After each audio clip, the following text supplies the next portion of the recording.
പിതാവിൻ്റെയും പുത്രൻ്റെയും പരിശുദ്ധാത്മാവിൻ്റെയും നാമത്തിൽ ആമേൻ. പ്രിയപ്പെട്ടവരെ, ഈ ദിവസങ്ങളിലൊക്കെ എൻ്റെ പലയിടത്ത് ആളുകൾ വന്ന് ചില കാര്യങ്ങൾ പറഞ്ഞപ്പോൾ എനിക്ക് ഒത്തിരി വിഷമമുണ്ടായി.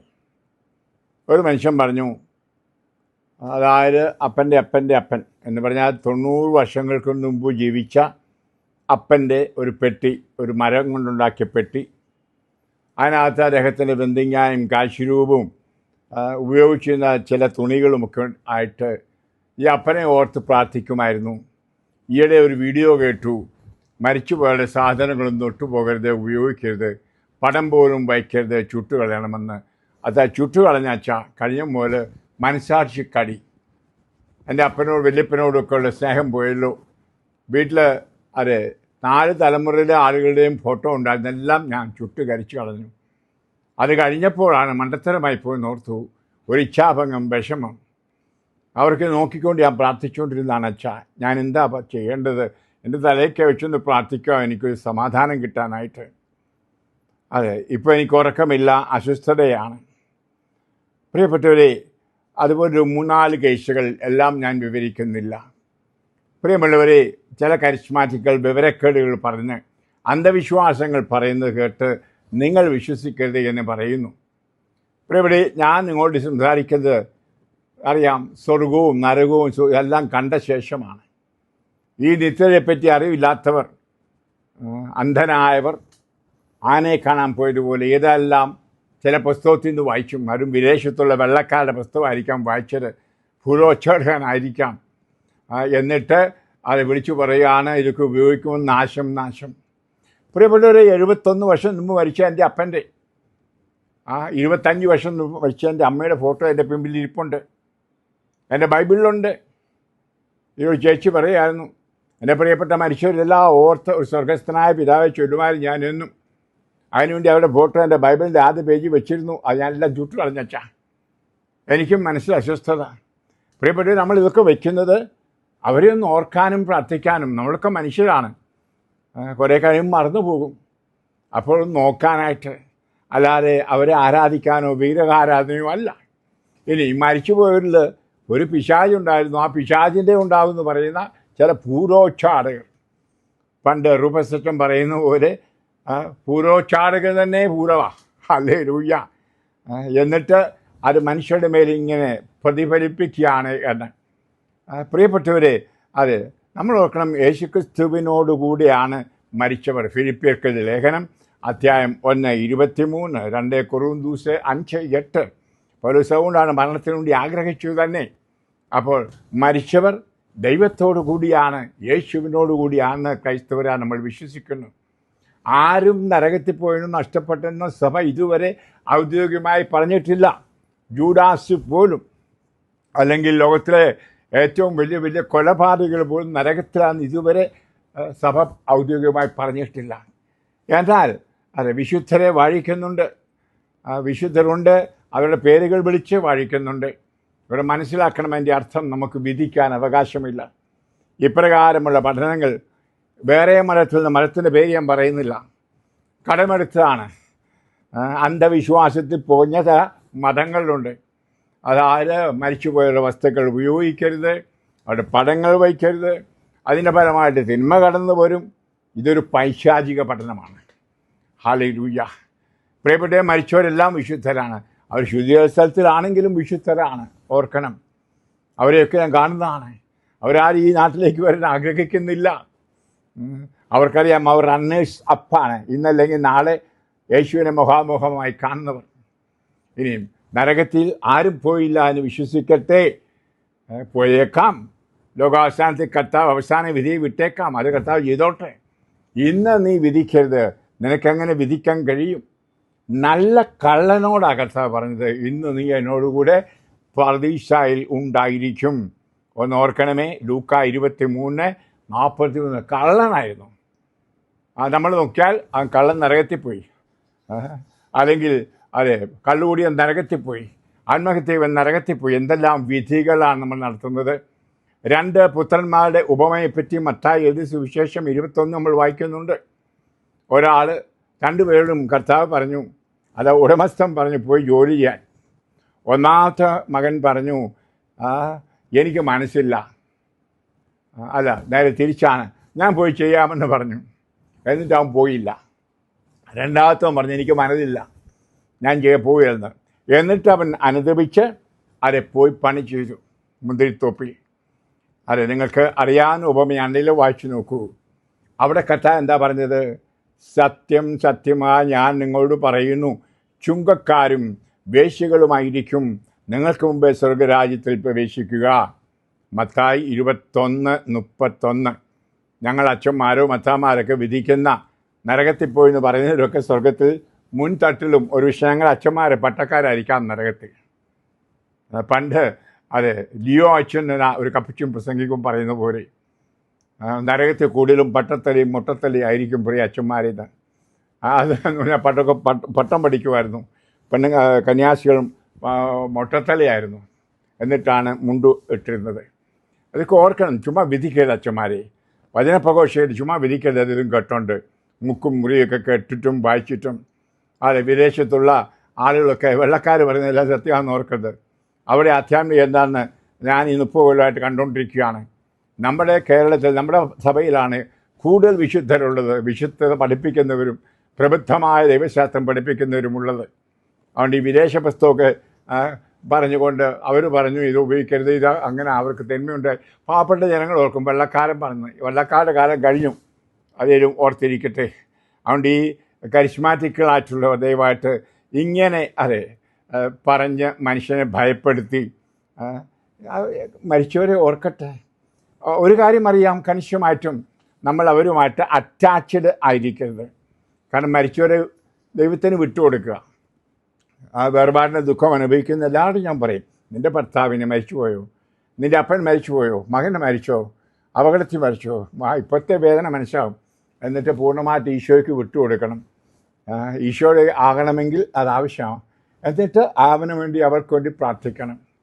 ഇങ്ങനെ പ്രാർത്ഥിക്കാനായിട്ട് ഒരു ഉപാധിയായിട്ട് ഈ രൂപങ്ങളെയൊക്കെ നോക്കുമ്പം ആ രൂപങ്ങളെല്ലാം ആരാധിക്കുന്ന ആരും പിന്നെയും അത് മനസ്സിൽ ഓർത്തുകൊണ്ട് അത് വിശുദ്ധരെ ഓർക്കാൻ ഈ പറയുന്നവരാരും രൂപങ്ങളും പ്രതിമയും വേണ്ടാന്ന് പറയുന്നില്ല.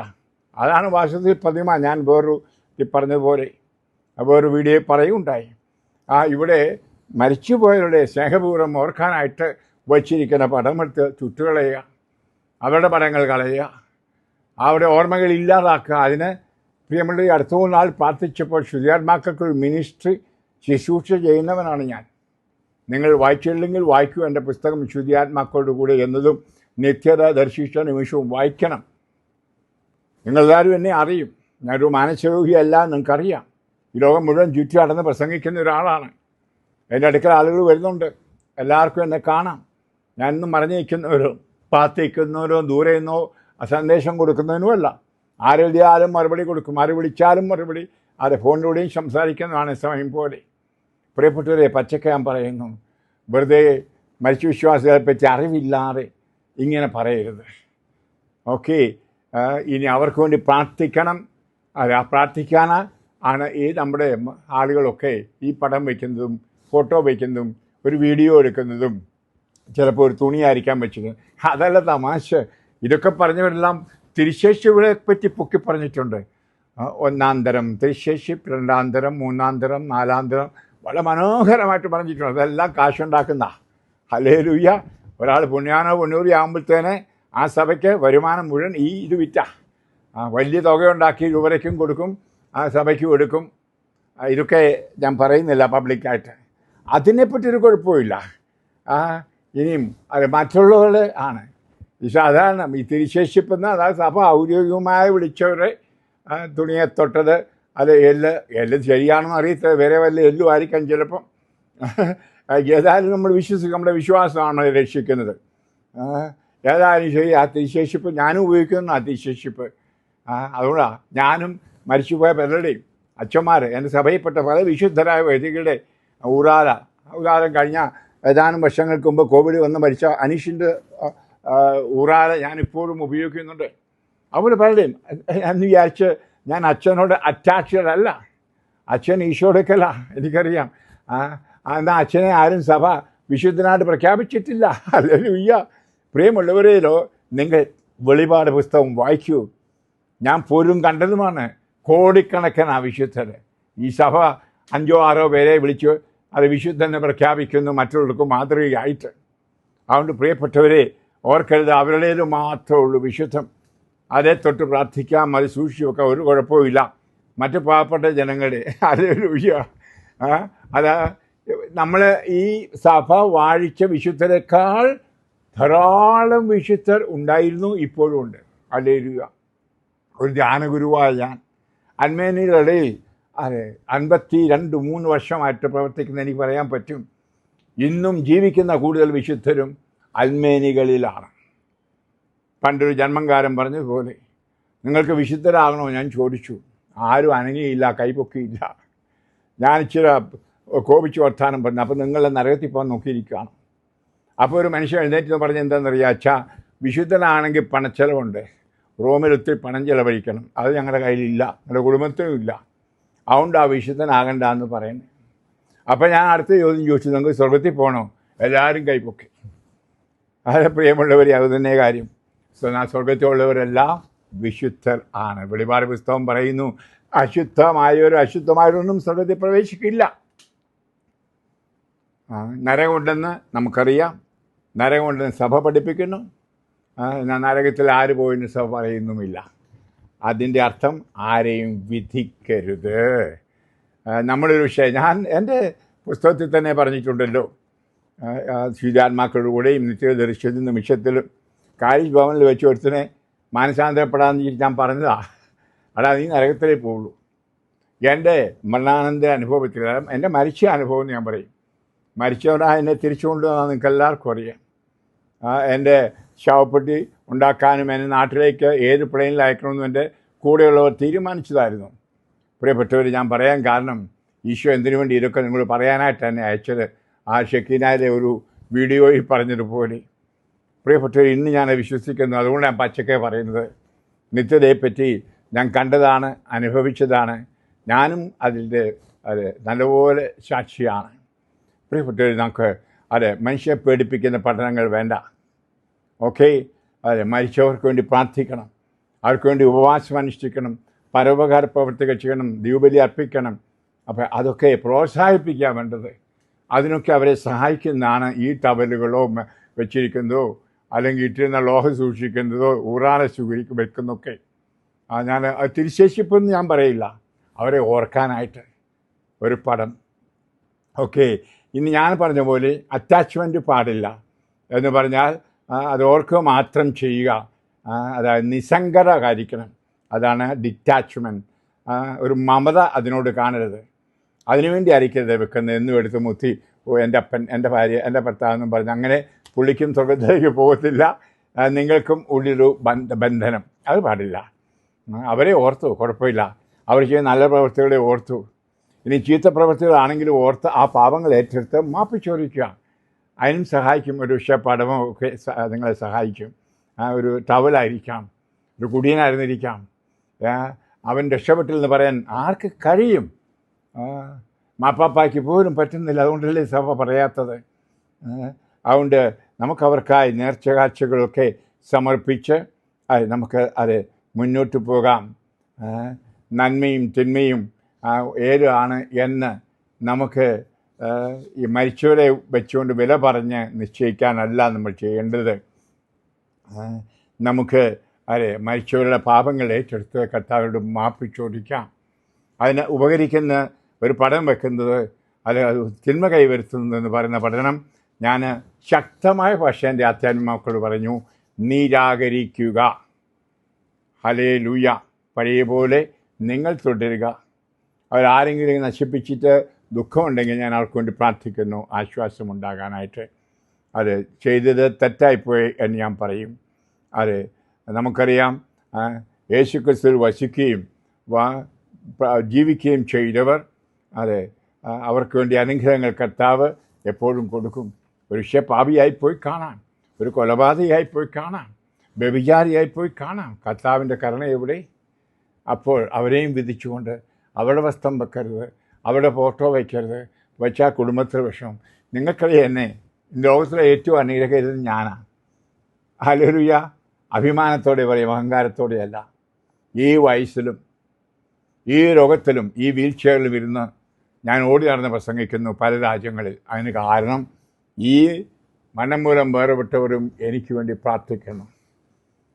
സ്വർഗത്തിലാണ് ഇരുന്ന് പ്രാർത്ഥിക്കുന്നു, ശുദ്ധ സ്ഥലത്തു നിന്നും അവരുടെ സഹനത്തോട് എനിക്ക് വേണ്ടി പ്രാർത്ഥിക്കുന്നു. അതാണ് എനിക്ക് അവരുമായിട്ട് ബന്ധമുള്ളത്. പ്രാർത്ഥനയുടെ, വിശ്വാസത്തിൻ്റെ, സ്നേഹത്തിൻ്റെ ബന്ധം. അതിനാണ് ഇതൊക്കെ എന്നെ സഹായിക്കുന്നത്. ഉദാഹരണമായി വർഷങ്ങൾക്ക് മുമ്പത്തെ വയലച്ഛൻ എൻ്റെ ആധ്യാത്മിക ഗുരുവായിരുന്നു. ഫ്രാൻസിസ് റിബല്ലോ, അദ്ദേഹം മരിച്ചു കഴിഞ്ഞപ്പോഴത്തെ എൻ്റെ ആധ്യാത്മിക ഗുരു. അത് പിന്നെ അവസാനം കുഴുപ്പിലച്ഛൻ, ഇവരുടെ എല്ലാം ഫോട്ടോ എൻ്റെ ബൈബിളിലുണ്ട്. അവർ ഓർക്കും നന്ദിപൂർവ്വം. അത് എന്നിട്ട് ചിലപ്പോഴൊക്കെ അവർക്ക് വേണ്ടി ബലിയർപ്പിക്കും, ഞാൻ പ്രാർത്ഥിക്കും. അപ്പോഴുള്ളൊരു അത് ഒരു വിഗ്രഹാരാധന. അതുകൊണ്ട് എനിക്ക് അനുഗ്രഹം കിട്ടിയിട്ടുള്ളൂ. അതുകൊണ്ട് ഞാൻ പറഞ്ഞേ, ലോകത്തിലെ ഏറ്റവും വലിയ അനുഗ്രഹത്തിൽ ഞാനാണ് എന്ന്. ഹല്ലേലൂയ. അതുകൊണ്ട് ദൈവാനുഗ്രഹം കുറയുമെന്നോ എന്തൊക്കെയോ തടസ്സപ്പെടുമെന്നോ ഏതാണ്ട് പറഞ്ഞത് പുസ്തകത്തിൽ നിന്ന് വായിച്ചിട്ട് അല്ലെങ്കിൽ ഏതെങ്കിലും വീഡിയോ കേട്ടിട്ട് നിങ്ങൾ വിശ്വസിക്കരുത് എന്ന് താഴ്മയോടെ അഭ്യർത്ഥിക്കുന്നു. ധൈര്യമായി പോവുക. മരണം മൂലം വേർപെട്ടവർ കർത്താവിനോട് കൂടെയാണ്. അവരും ഉയർപ്പിക്കപ്പെടും. ഇന്നല്ലെങ്കിൽ നാളെ അവരുടെ സഹനങ്ങൾ കരുതിയുണ്ടാകും. ഇന്നല്ലെങ്കിൽ നാളെ അവരെല്ലാം വിശുദ്ധർ. ഇന്ന് നീ എന്നോടുകൂടെ പരദീസ ആയിരിക്കുമെന്ന് കള്ളനോടും വ്യഭിചാരിയോടും അശുദ്ധനോടും ദുർമാർഗയോടും കർത്താവ് പറയുന്നു. ഹല്ലേലൂയ. ആ കർത്താവിൻ്റെ കാരുണ്യവും സ്നേഹവും ആയിരിക്കട്ടെ പ്രിയ വൈദികരെ, വചനപ്രഘോഷകരെ നിങ്ങൾ പ്രഘോഷിക്കേണ്ടത്. ഭയത്തിൻ്റെ പിശാചിൻ്റെ ഭയത്തിൻ്റെ, മരിച്ചുപോയ പറ്റിയുള്ള ഭയം അല്ല പ്രസംഗിക്കേണ്ടത്. ധൈര്യത്തിൻ്റെതാണ്, ആർദ്രതയുടെ, കരുണയുടെ, സ്നേഹത്തിൻ്റെ സുവിശേഷം ആണ്. നിങ്ങളെ അനുഗ്രഹിക്കട്ടെ. പിതാവിൻ്റെയും പുത്രൻ്റെയും പരിശുദ്ധാത്മാവിൻ്റെ നാമത്തിൽ ആമേൻ. ഹല്ലേലൂയ.